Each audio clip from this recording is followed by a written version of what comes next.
should probably do that intro again. Probably going to get flagged for grotesque nudity, so I'm going to go ahead and cut this intro out. What's up, everybody, and welcome back to another movie review. I'm Chase Lee, reviewing for DallasMovieScreenings.com, and the movie I want to take a look at right now is Borat's subsequent Moviefilm.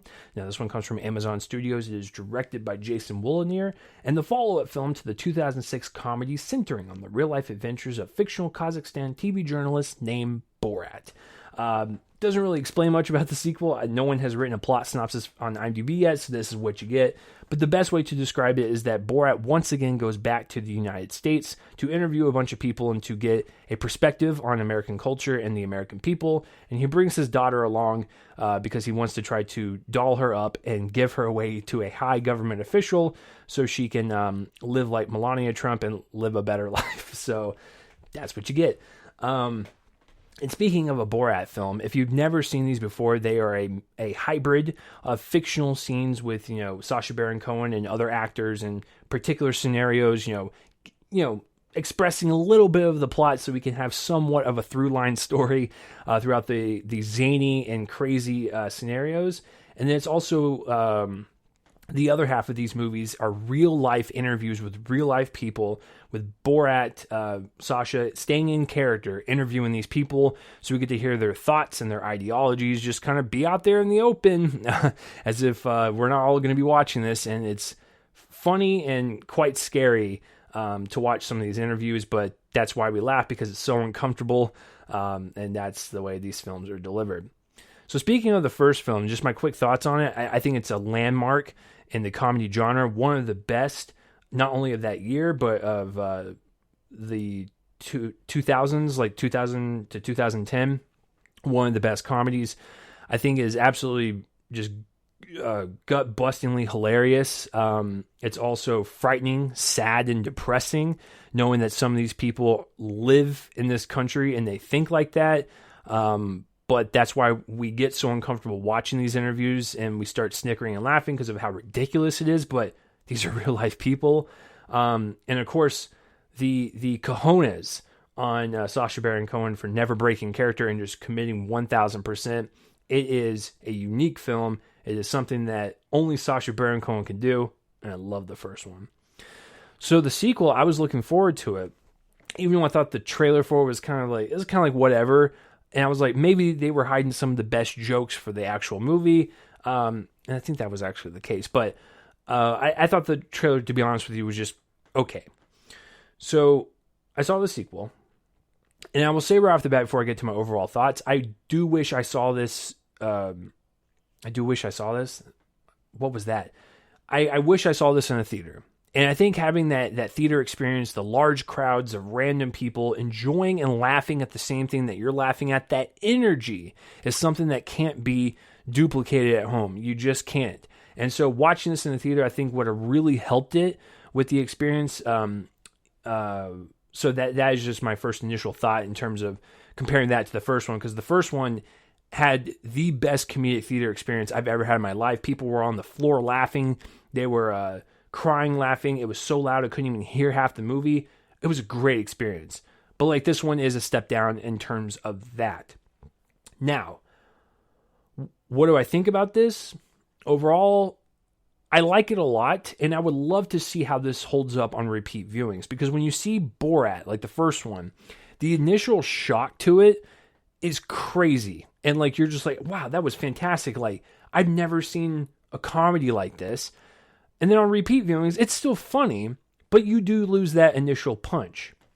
With this one, just on first viewing, I liked it a lot, but I'm wondering how it's going to hold up on repeat viewings. How is that sting of the first watch going to kind of carry over? I'm curious, but I think for the first time, I ended up liking this because Sacha had a difficult thing to do, and that was to adapt this character in current times in 2020, and the progression of 2006 to 2020 is mind-boggling because we live in a completely different time. So I was always curious to know how he was going to adapt, whether it be the pandemic or the current administration. Who was he going to get for an interview?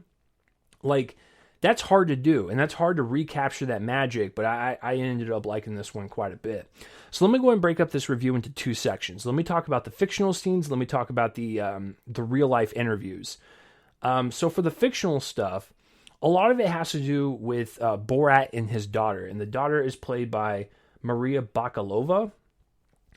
I thought their interaction was quite nice, and I thought they had a really funny chemistry, knowing that she was also committing 1,000%, bouncing off the jokes with him, especially when they were in real life scenarios talking to people. She was able to keep up, and they were both super quick on their feet with the one-liners and just the comedy stunts.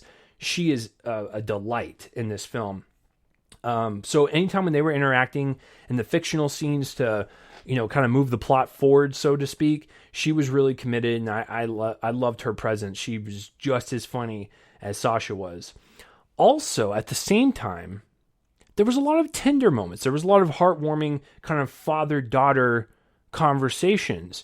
And that's what I really love about how Sasha approaches this comedy is that, yeah, it's really absurd, raunchy, sometimes gross comedy, but he's able to, line it with, real human emotions and connections, and it's kind of touching in some spots. And that's how the first one was as well, especially with, his obsession, his love with, Pamela Anderson and wanting to find, friends and stuff while he was in the States. There was a lot of stuff with, like I said, the father and daughter dynamic that showed us that fathers can have just as powerful of a relationship with their daughters as they do with their sons. And I really liked that. It was a very sweet relationship, and, even some great messaging in there of you don't need to better yourself on a physical level for a person ever. You need to be true to who you are and just love yourself on the inside, because then you'll love yourself on the outside. Once again, that's great stuff that just comes out of nowhere, and that's what he does best. He just kind of sneaks those things in there, but they were, like I said, they were really kind of heartwarming. So I really enjoyed the fictional stuff between them, but everyone is here for the stunts and the interviews and the situations that they get themselves in, the people that they interact with. How are these scenes in this one on a comedy level? I think they are pretty funny for the most part. There's a couple of them that drag on a little bit too long, or some of them are just not as funny as others, and you could easily rank them for sure. And especially the last one, where it's a pretty shocking to say the least. But I thought most of the stunts for sure, and some of them do apply to the actual plot of dolling his daughter up and finding the correct government official to give her away to. It's all interwoven with one another. But the interviews definitely stand out for sure, just like they did with the first one. And some of these people are just depressing and sad, knowing that they're just speaking their mind, and there's going to be millions of people that watch this. And that's what these interviews are for.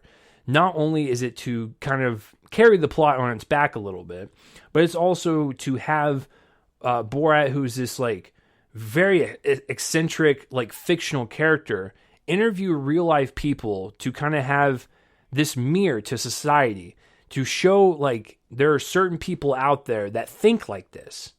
And that's where the kind of depressing, sad, and dark, just grim reality that we live in.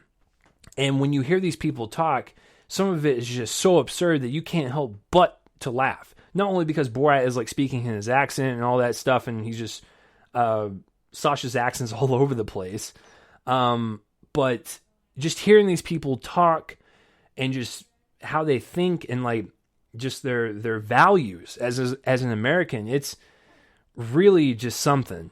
And at the very end of this film, it's such a dark endpoint to how this movie ends and just where we're at in society, and it's really grim and depressing. So I thought for the most part the interviews were pretty funny and entertaining, and also had a lot of commentary as well. But that's the genius of this film. It's kind of all over the place, but it makes sense in the long run, tone wise. So yeah, Are some of the interviews as memorable as like the first one? Probably not. I'm going to be completely honest with you, but I think the brief interactions that he has are pretty funny. They're definitely there for shock value. Some of the longer ones do go on a bit too long, but I think the initial joke and the punch is there to kind of carry it on until the next scene. I don't know what else to say about this, except maybe I'll talk about Sasha for a little bit, because I did talk about Maria Bakalova. Sasha once again commits. And the thing is with this guy is that he knows what the situation is. He goes in, he doesn't break character, and you have to admire that about him. He is for sure the definition of oh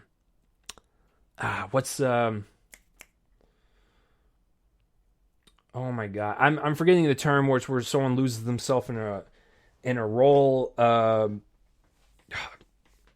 I've lost my train of thought. But anyways, he really commits himself to the joke. He commits himself to the follow-up when he asks them questions. Like, he's just a real-life stunt performer, and I enjoy watching him. It is kind of weird to see him 14 years later still do this character. But, yeah, I think he crafted, once again, just an entertaining adventure of just following Borat. He's just such a... He's a big goofball. He's a fish out of water, but he's really lovable.